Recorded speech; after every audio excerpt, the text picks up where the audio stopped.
Dunay nangutana kung unsay kahulugan sa iya nga damgo. Ato lang siyang tagoon sa pangalan nga MNA.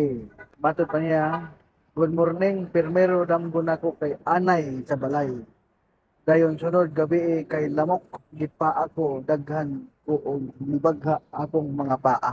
Daghang salamat kanimo MNA sa pagpadanat sa imong pangutana kabahin sa imong damgo. Matod pa ni Professor Swami nga ang anay nagkahulugan og kawadon, sakit, kapakyasan, panagbangi sa pamilya, panag-away sa naghigugmay ug dunay moatbang kanimo sa imong negosyo.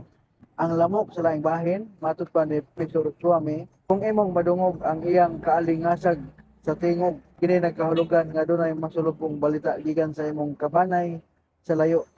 Kung paakon ka sa lamok, masakit ka o limbungan ka sa imong uyab kung dalaga ang